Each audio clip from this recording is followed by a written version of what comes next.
Donald Trump on with Sean Hannity, just filling it, catching Sean up on what took place in Afghanistan. Oh.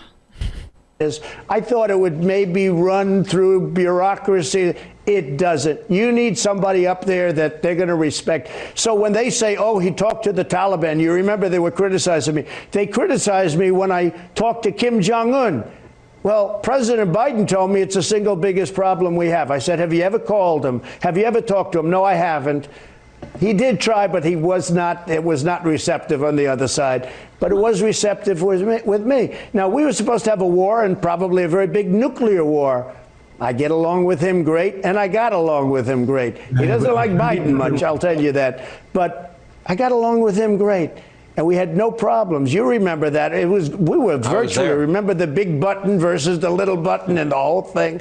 Let me tell you, we get along great. We had a very good relationship. We met. We got no credit for that one.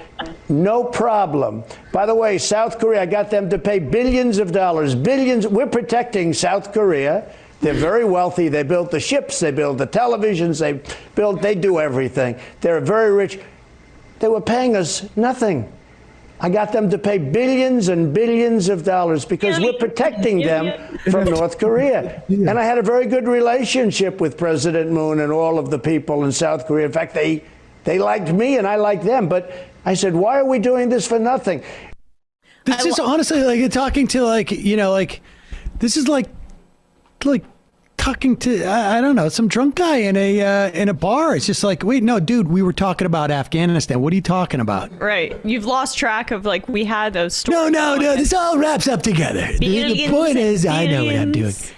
Why is he claiming that he spoke to Biden about? Well, play the second clip. Let's play the second clip. Okay.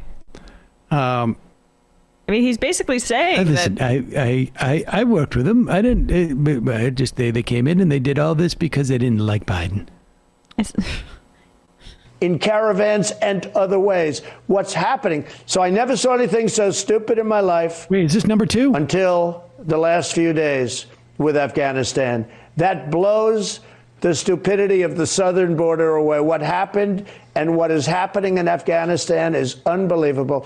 And we're being set up by very tough people that are very great negotiators. I'll tell you what, they're great, automatically great negotiators. They've been fighting for 1,000 years, and everything about them they negotiate. We're being set up. They have all of those people, and in a certain way, I guarantee you, they consider them to be hostages. And let's see what happens over the coming weeks. But this is not a story that just ended today or yesterday. This is a story that's going to go on for a long time, and it could be a very, very bad ending. We have Americans caught behind enemy lines right now. His thoughts are so fragmented, and they just you can see his mind just go to the next thing as he short circuits and moves on to the next. He went from in the first clip talking about Afghanistan to then saying, well, look at this. They criticized me. They're not criticizing Biden, even though Biden didn't talk to the Taliban. But I'm claiming I spoke to him and he told me that he didn't, whatever. But he did, but the Taliban didn't like him. Right. But then I spoke to Kim Jong Un and they criticized me for that. So then he thought about North Korea and then immediately couldn't finish that thought and moves on to South Korea. They gave us billions and billions and billions. Where did we get to? I don't know how we move from there to that. It's getting worse as he just has no way. He doesn't have that presidential vitamin cocktail anymore that's keeping his brain from melding into mush. Play the third clip because this is he's not quite aware of who's leading the Taliban. I think this clip has that. Well, they weren't fulfilling their obligations and conditions. But here's just to finish.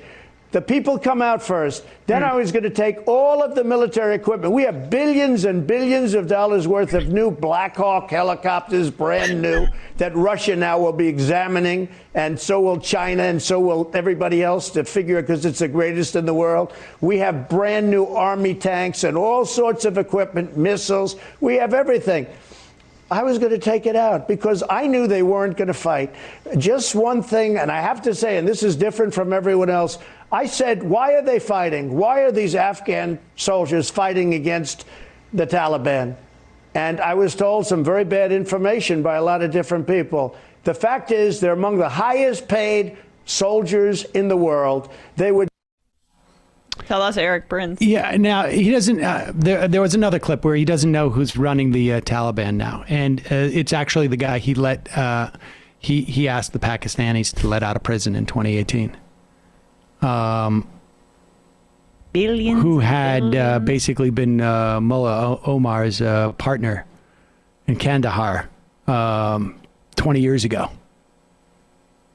and it was Trump who negotiated his release, who basically leaned on the Pakistani. I mean, basically, this is the main story is Trump bought himself some time in the run up to the election, and